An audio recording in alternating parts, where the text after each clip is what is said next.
Olá, meu nome é Fagner Dantas e esse aqui é o Prazer em Conhecer Lip, seu ponto de encontro de livros, ideias e pessoas. Serão todos muito bem-vindas, serão todos muito bem-vindos.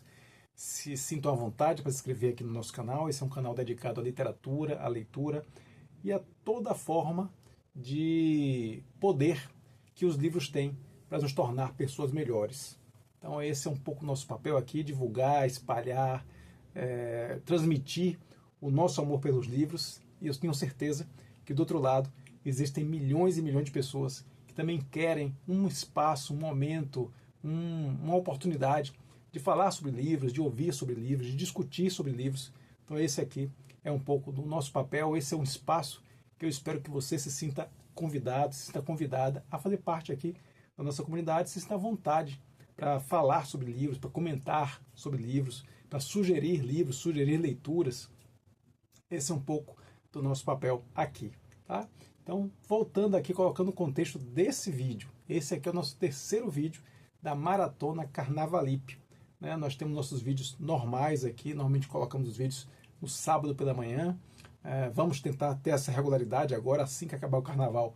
Vamos tentar colocar nossos primeiros vídeos já sempre sábado pela manhã, para você ter todo o final de semana para ler, de repente ver um pouquinho, começa a ver o vídeo, para, depois retorna. A gente sabe que no final de semana a gente tem um pouquinho mais de tempo. De qualquer forma, o vídeo fica aí para vocês poderem apreciar em qualquer momento, em qualquer horário que vocês tenham à disposição. Até porque eu sempre digo, o melhor horário para leitura é o horário que você tem para ler, o horário que você encontra para ler. Então, não tem horário melhor para falar sobre livros do que aquele que você consegue colocar um pouquinho aí na sua rotina de vida. Então é isso, gente. Vamos começar aqui, vamos bater um papo sobre o livro de hoje e sobre o vídeo de hoje. Só falando um pouquinho dos vídeos anteriores, aqui da nossa Maratona Carnavalip. Já colocamos 2 vídeos aqui no canal. Primeiro foi o nosso vídeo de 7 livros curtos para 7 dias do Carnaval. Colocamos na quinta-feira, primeiro dia oficial de Carnaval aqui em Salvador, dia 13 de fevereiro de 2026. E lá nós demos 7 dicas de livros curtos para você ler aí em um dia, mas que certamente vão ficar na sua memória para sempre. Nosso segundo vídeo aqui da maratona foi o nosso vídeo normal, de sexta-feira. Durante esse período nós estamos colocando sempre nosso diário de leitura dessa grande obra-prima da literatura mundial, que é Por que os Sinos Dobram, do Ernest Hemingway, publicado em 1940. Então nós lemos durante a semana e na sexta-feira a gente sempre coloca o nosso vídeo aqui de resumo da semana dessa leitura. Então você vai ler Por que os Sinos Dobram, do Ernest Hemingway, comigo ao longo aí de provavelmente 3 ou 4 meses de leitura. Já estamos aí na nossa 4ª semana e já está aqui no canal também essa 4ª parte do nosso diário de leitura. Esse aqui é o nosso terceiro vídeo. E esse vídeo vai ser dedicado a um vale a resenha da nossa última leitura. Nossa segunda leitura concluída em 2026. Nós já colocamos aqui o primeiro livro concluído, que nós vamos voltar a falar sobre ele. E vamos agora falar do nosso segundo livro, concluído em 2026, que foi esse aqui, Acabadora de Michela Murgia, uma escritora italiana. Esse é um livro publicado originalmente em 2009. Então a gente vai falar sobre esse livro hoje. Sendo que esse livro aqui é uma das minhas apostas literárias em 2026. Em 2026 eu estou comprando alguns livros de autores e autoras que eu não conheço nada, títulos também que eu não conheço nada, mas que por alguma coisa me chama a atenção, seja pela capa, seja pela sinopse, o texto aqui de 4ª capa, às vezes tem uma coisa interessante. Então eu estou apostando em alguns livros. Fiz 3 apostas literárias nesse início de ano. Essa aqui foi a nossa segunda aposta literária, já está lido e vou comentar com vocês. Mas antes eu li essa aqui, que também foi aposta literária, A Vida Peculiar de um Carteiro Solitário, do Denis Theriot. Esse que é um escritor canadense. E também não conhecia nada desse livro, não conhecia nada desse autor. E já fiz essa leitura e já tem vídeo aqui no canal. Já tem vale a resenha de A Vida Peculiar de um Carteiro Solitário. Um livro que começa bem tranquilo, mas que da metade para lá vai ficando bem bizarro. E eu conto tudo isso lá no nosso vale a resenha de A Vida Peculiar de um Carteiro Solitário, do Denis Theriot. Então se você se interessa por uma história meio estranha, dá uma olhadinha lá na nossa resenha desse livro aqui. E nossa terceira aposta literária desse ano foi esse aqui, o Querida Combine, da Suyaka Murata, escritora japonesa. Esse aqui a gente já começou a ler também, então já concluímos o primeiro, concluímos o segundo, já estamos na nossa terceira aposta literária e dentro em breve estarei voltando aqui para contar sobre esse livro aqui da Sayaka Murata, Querida Combine, primeiro contato que eu tenho aí com a literatura japonesa. Então essas são algumas das nossas apostas literárias. Então já acho que já fiz todos os nossos comentários aqui iniciais, já estou com o nosso roteiro, já estou hoje aqui com uma aguinha com limão para a garganta e vamos lá. Acho que é isso. Só novamente reforçar o convite para você se inscrever aqui no canal, acompanhar também a gente lá no Instagram e, obviamente, deixar o seu like nesse vídeo, comentar esse vídeo se você já conhecia essa história, se você já conhecia esse livro, se você já conhecia essas peripécias aí, outras dicas de escritores e escritoras italianas para a gente poder conhecer e trazer aqui também para o canal. Então não deixe também de se inscrever, comentar, curtir, compartilhar esse vídeo com quem você acha que também curte literatura. Então vamos iniciar de fato nosso vídeo fazendo dois lembretes importantes. Primeiro, a gente vai falar um pouquinho sobre a Michela Murgia, muito brevemente. Esses nossos vídeos aqui do Carnavalip são vídeos mais curtinhos, 30 minutos. Então quero tentar manter essa média, a gente está conseguindo manter essa média de 30 minutos. Vamos fazer isso com esse vídeo também. Então será um vídeo mais curto. Então eu vou falar rapidamente da Michela Murgia. Vou falar uma primeira parte do livro sem spoilers, do enredo do livro sem spoilers, uma visão mais geral, só para que você tenha alguma noção, se você não tiver interesse, né, se você não tiver lido ainda esse livro e tiver algo contra spoiler, então essa primeira parte vai ser dedicada a você, só para você ter uma ideia geral do livro. Depois nós vamos fazer uma segunda parte, aí já entrando de fato, mergulhando na história, e claro, né, se a gente vai se aprofundar na história, a gente já vai entrar obviamente nos spoilers. Então se você já tiver lido o livro, ou se não ligar para essa questão dos spoilers, você fica aqui também com a gente na segunda parte. E na terceira parte, eu vou fazer a comparação. Eu vi muitos paralelos dessa história com outra história sensacional. Eu posso até dizer que já é um clássico contemporâneo. Um livro bem recente, mas super conhecido. E foi uma das minhas leituras favoritas aí em 2023. Então, eu lendo esse livro, Acabadora, eu vi muitos paralelos com esse outro livro de uma autora também muito conhecida mundialmente, que eu quero trazer no finalzinho para você. Então, vou guardar essa surpresa para você, comparando Acabadora com outro grande livro da literatura mundial, aí lançado, né, nos últimos anos, vamos colocar assim, para deixar o suspense. Mas vamos lá, vamos falar um pouquinho então da Michela Murgia. Estou aqui já com o nosso roteiro. A Michela é uma escritora, como eu disse, italiana, nascida numa pequena vila na região da Sardenha, na Itália, e ela foi também uma filha de alma. Filha de alma é uma espécie de adoção informal que acontece na Itália. Esses dois fatos, o local de nascimento e essa condição de filha adotiva, são importantes porque eles fazem parte também do nosso texto, do livro Acabadora.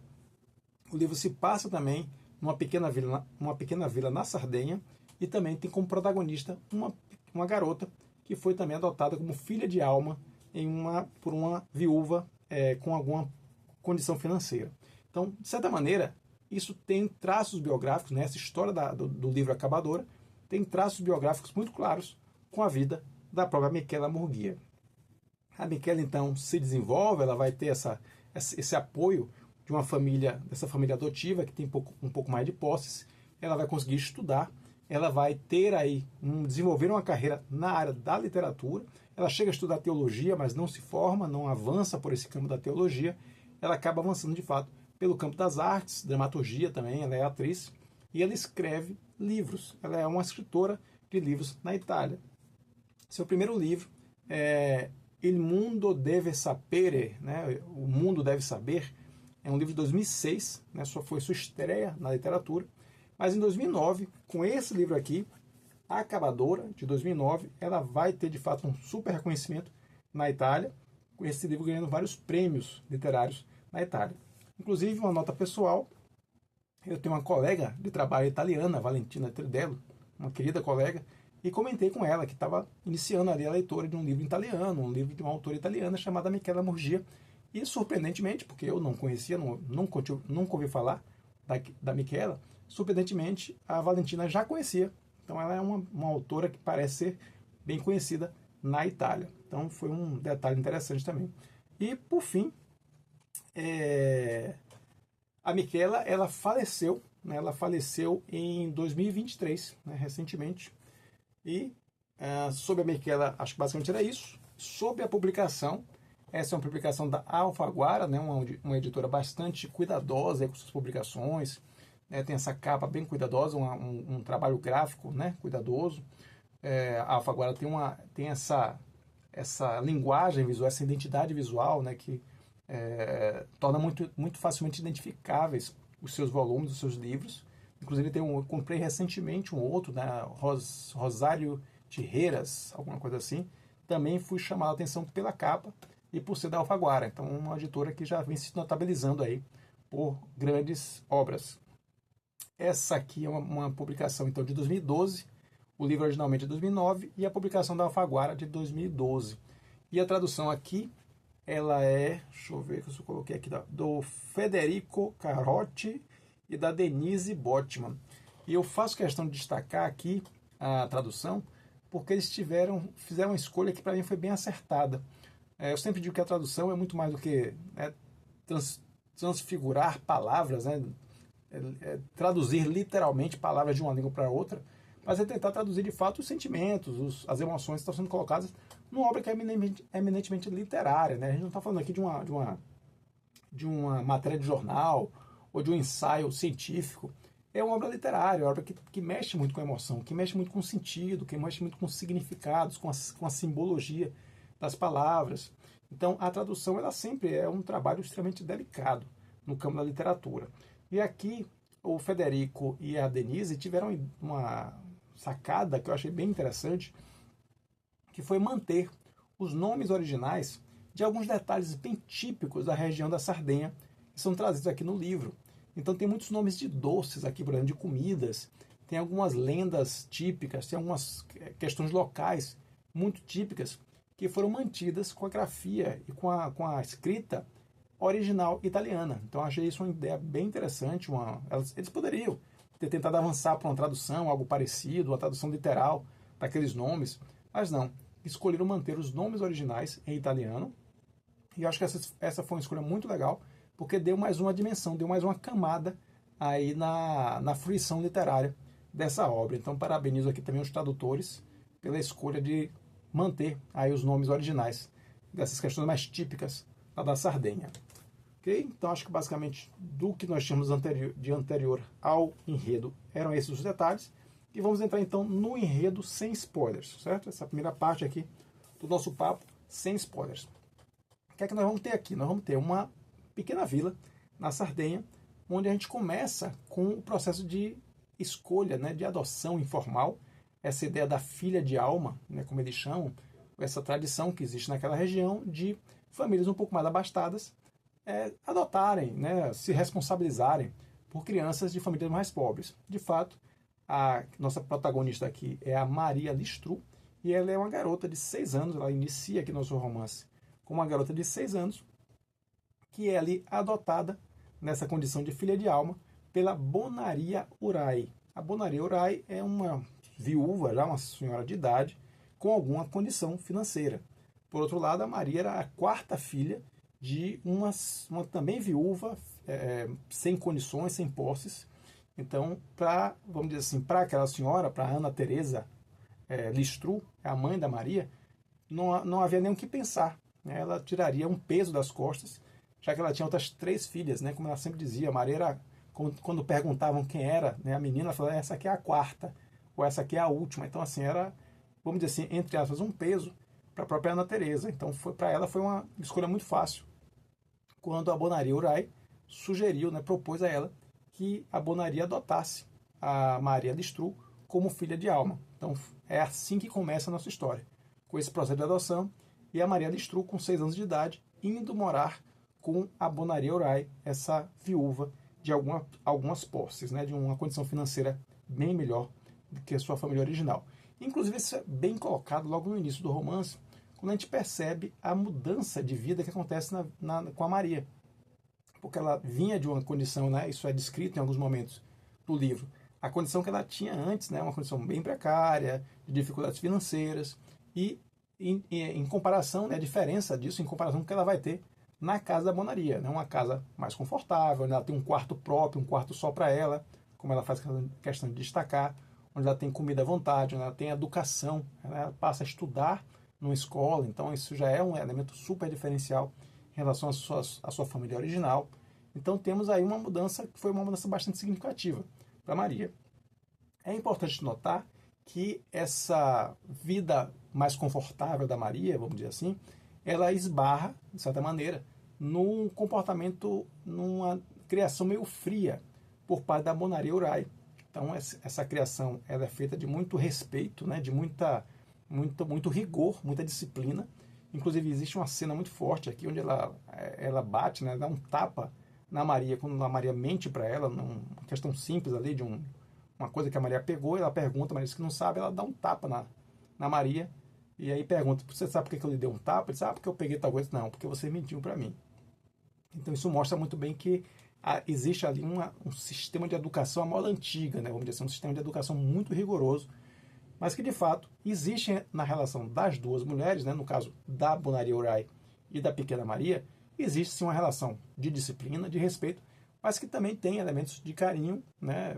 Raras demonstrações de carinho por parte tanto da Maria quanto da Bonaria. Mas o fato é que as duas vão crescer ali, de certa maneira, como mãe e filha, ainda que nessa condição, né, de mãe adotiva. Né? Até a própria professora da Maria, em certo momento, diz que a Maria, quando se pede para desenhar a mãe, né, quando pedem a Maria que desenhe a mãe, ela desenha a Bonaria. Né? Então a Maria tem a Bonaria, de fato, como mãe. Até porque a professora estranha isso, né? Porque de fato a Bonaria não é mãe dela, né? A mãe dela é a Ana Teresa, a mãe natural. Mas existe de fato ali um sentimento, vamos dizer assim, de uma relação de mãe e filha, apesar de que isso esbarra sempre, como eu disse, nesse rigor, nessa disciplina. Né? Então elas não se tratam tanto assim como mãe e filha, né? Assim, por nome, por falar. Ainda que hajam momentos de carinho, momentos de muita afeição por parte tanto da Bonaria em relação a Maria, quanto vice-versa da Maria em relação à Bonaria. Porém, tudo isso vai mudar com uma situação que acontece, porque a Maria vai crescendo, se torna adolescente, começa a ter a prática de ir para a família de uma outra família que existe ali na vida, que é a família dos Bastiu, e os Bastiu têm o Adria Bastiu e o Nicola Bastiu, são dois irmãos, o Nicola mais velho e o Adria na idade ali da Maria. Então a Maria começa a ter uma amizade com a Adria, né? Começa a ter uma relação muito próxima com a Adria, só que vai acontecer uma coisa com o Nicola, com o irmão do Adria, uma disputa de terras que vai acontecer ali, e nessa disputa de terras vai acontecer algo muito grave. Essa situação grave vai envolver a Bonaria e vai envolver um segredo da Bonaria. Esse segredo ele será descoberto pelo Adria, que vai contar para Maria, para sua amiguinha ali, a Maria, qual é o segredo da sua mãe de alma, da Bonaria. E quando Maria descobre esse segredo, isso afeta muito a relação das duas, e a Maria toma uma decisão radical que muda a vida dessas duas personagens, da Maria e da Bonaria. Então, até aí é o que eu posso contar, sem spoilers, sem entrar em detalhes na história. Então, já te pergunto aqui, fechando a nossa primeira parte aqui da conversa sem spoilers, se você se interessou por essa leitura, se você se interessou por essa história, coloca aqui nos comentários se por esse começo, por esse enredo geral, se você já se interessou por conhecer a história de Acabadora, saber como é que vai se desenvolver a história da Maria de Stru, da Bonaria Uriah, do Andrea, do Nicola. Se você se interessou por essa história, coloca aqui nos comentários para que eu fique sabendo o que você achou dessa primeira parte. Se você já conhece esse livro ou não se importa com essa questão de spoilers, então se prepare, porque a partir de agora a gente vai entrar na história como um todo e eu vou contar de fato tudo que ocorre nessa história aqui da Michela Murgia. Um golinho aqui para molhar a garganta.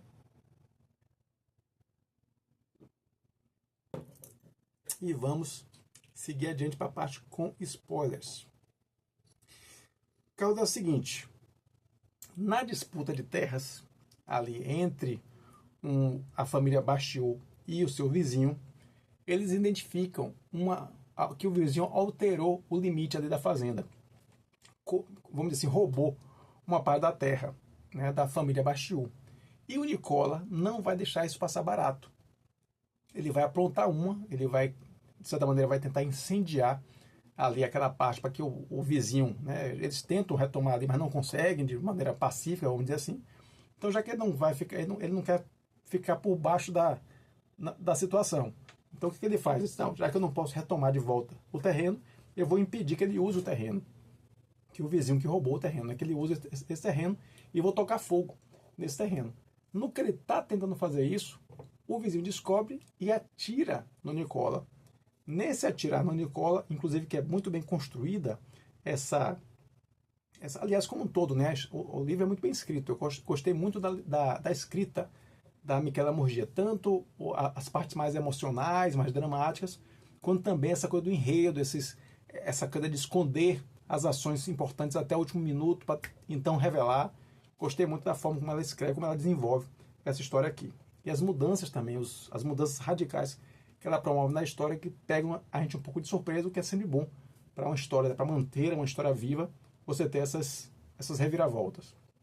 Fato é de que então o Nicola recebe esse tiro, que no primeiro momento a gente pensa até que eu, no meu caso, pensei até que tinha matado o Nicola, mas depois a gente descobre que não, que ele ficou paraplégico, né? Ele ficou numa cama, ele ficou, né, ali paralítico, sem poder se mexer naquela cama, numa condição muito ruim, né? Porque o Nicola era um cara muito aventureiro, um cara muito, né, sangue quente, um cara que imagina-se o que é a prisão, né? O que é ficar numa cama, preso numa cama, para uma pessoa como o Nicola, né?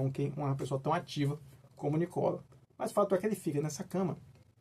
E é aí então que vai existir o cruzamento da vida do Nicola com a vida da Bonaria. Por quê? Porque o Nicola pede ajuda da Bonaria para resolver o seu problema.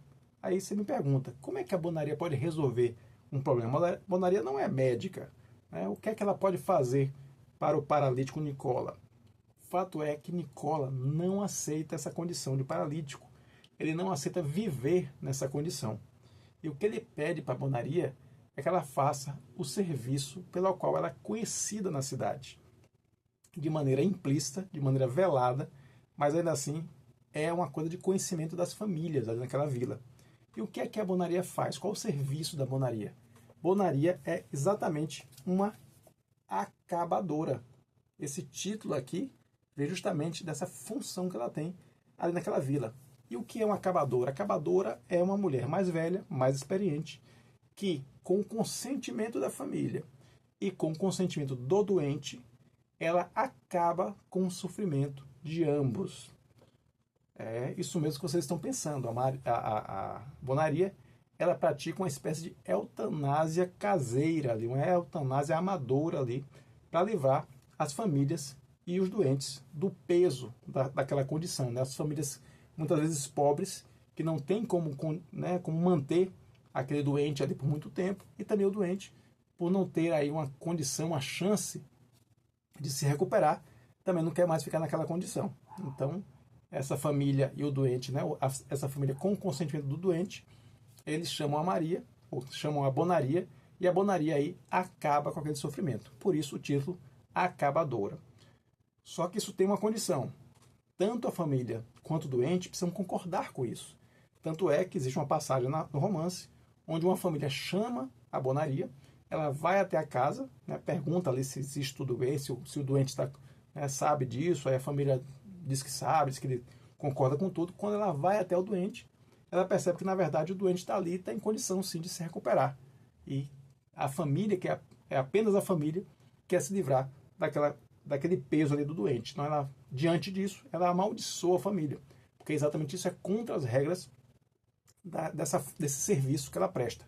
Para que ela preste esse serviço, tem que estar todo mundo de acordo, a família e o doente. Da mesma forma, quebrando essas regras, está acontecendo no Nicola. Porque, na verdade, somente o Nicola quer acabar com a própria vida.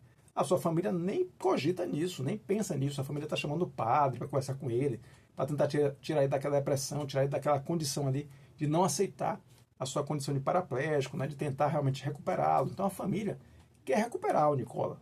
Então nem cogita de chamar Bonaria para o serviço de acabadora. Mas o Nicola, sim, ele deixa muito claro para todos que ele não suporta aquela condição de paraplégico, não suporta viver daquela forma. E tanto insiste, que ele convence a Bonaria a fazer o serviço, mesmo sendo contra as regras, porque a família não concordava. Então ela teve que fazer isso em segredo. Ela sai uma noite, onde é uma noite, inclusive, uma noite meio que de festa, de Dia dos Finados, uma coisa assim, então tá todo mundo meio distraído ali. Ela entra na casa dos Bastiu e ela executa o Nicola. Só que qual é o problema? O Andrea, o irmão mais novo do Nicola, vê o que ela fez. Ela vê que a Bonaria esteve lá e matou seu irmão. Então, no dia do enterro do irmão, ele está muito chateado, ele sai do enterro e a Maria, que é muito amiga dele, segue o Adria e na conversa entre os dois estão ali conversando, ele não quer falar sobre o assunto, não quer falar sobre... A Maria insiste, até que ele confessa. Ele fala, olha, quem matou meu irmão foi a sua mãe de alma, foi a Bonaria. A Maria, obviamente, não acredita nisso, sai aí, os dois discutem, inclusive nesse momento, por algum motivo, por essa emoção exacerbada, o André chega, inclusive, a declarar seu amor pela Maria. Ele era apaixonado pela Maria, ele quer casar com a Maria, então ele ainda faz esse pedido naquele momento, né, um momento muito tenso ali que eles estão vendo quando ele revela aquele segredo. Mas a Maria não quer nem saber disso, ela volta para casa e espera a Bonaria. Quando a Bonaria volta para casa, depois do enterro, né, ela fica um pouco mais durante o enterro ali, do Nicola, quando ela volta para casa, a Maria confronta a Bonaria sobre aquilo que foi contado pelo Adria. E a Bonaria, inicialmente, até tenta, de alguma maneira, negar isso, mas não consegue negar totalmente. Então, a Maria fica, então, sabendo que, de fato, a Bonaria matou o Nicola. E, diante dessa informação, sem conseguir lidar com essa informação, ela pede ajuda à sua professora para sair da casa da Bonaria. E ela sai. A professora consegue que ela trabalhe como babá em Gênova, na cidade de Gênova, né? Então ela sai ali daquela pequena vila onde ela se encontra e ela vai de navio para Gênova trabalhar na casa de um casal como babá de seus dois filhos, o Pierre Georgio e a Ana. Pierre Georgio já é um adolescente, mais ou menos na idade da Maria Lestrux, e a Ana, uma pequena garotinha. Os dois convivem ali, tá? O Pierre Georges, inclusive, ele é mais reticente assim, em relação a Maria, né? A Ana pega logo amizade com a Maria, mas o Pierre Georges mantém uma certa distância dela. Até que um certo dia acontece um determinado evento no parque, né? Acho que eles tem uma questão que eles se perdem no parque, tem um momento que a Ana desaparece, e os dois começam a procurar a Ana naquele parque, porque é perto da casa deles. E esse fato revela um trauma que o Pierre Georgio tem. A Maria vai insistir com ele, percebe que ele tem uma coisa estranha, percebe que ele está triste, que ele está diferente, insiste com ele, até que ele conta. Ele conta que ele foi, quando criança, abusado nesse parque, ele sofreu uma violência nesse parque por um estranho, e que ele nunca contou aquilo para ninguém. Ele sumiu no parque e esse estranho abusou dele, e ele, quando voltou para casa, não contou mais sobre isso, mas ficou aquele trauma. E aí ele conta finalmente para Maria, abre o coração, vamos dizer, abre sua alma para Maria, e essa abertura torna-se, vamos dizer assim, constrói um laço entre a Maria Lestrux e o Pierre Georges, que até então não existia, mas esse laço fica muito forte e começa a ficar muito íntimo entre esses dois adolescentes, até o momento em que a família descobre, né, encontra os dois no quarto, os dois conversando no quarto e, claro, entendem que aquilo a Maria Lestrux estaria tirando proveito, vamos dizer assim, né, se aproveitando do Pierre Georges para poder ter algum tipo de vantagem ali com a família. Então eles ficam muito irritados e mandam a Maria de volta para a sua vila, na Sardenha. Porém, acaba que, coincidentemente, a Maria também tinha recebido, há pouco tempo, uma carta da vila da Sardenha que dizia que pedia para voltar para lá. Por quê? Porque a Bonaria tinha sofrido um derrame e estava muito doente de cama na casa, então precisava de alguém para cuidar dela. Então pedem que a Maria volte para a pequena vila. Maria volta para essa vila, começa a cuidar ali da Bonaria, que de fato está muito doente, e em um determinado momento a Bonaria pede, né, se não com palavras, mas dá a entender a Maria que ela não quer mais ficar nessa vida e que ela quer que a Maria faça o serviço que ela sempre fez, que a Maria atue como acabadora. A Maria obviamente resiste até o ponto em que ela cede ao pedido da Bonaria e ela executa a Bonaria. E nessa execução, ao final, depois da morte da Bonaria, ela reencontra com o Adria Bastiu, e os dois meio que se reconectam ali. E quem sabe a Maria vai ficar em definitivo naquela vila e talvez aceitar o pedido de casamento que Andrea Bastiu fez no sepultamento do seu irmão Nicola. O momento final, né, o momento decisivo, onde tudo mudou na vida da Maria e da Bonaria Urai. Então assim acaba o nosso romance A Acabadora, da Michela Murgia. É um romance extremamente dramático. Gostei muito dessa leitura, uma leitura bem diferente da leitura anterior do A Vida Peculiar de um Carteiro Solitário, né? Porque em relação a essa aqui, aquela foi uma leitura muito mais leve. Essa é uma leitura mais pesada, uma leitura mais reflexiva, né? Mais tocante, então tem mais a ver com o meu gosto literário. Essa história aqui, então, para mim foi uma excelente leitura, uma grata surpresa ter tido contato com O Acabadora, da Michela Murgia.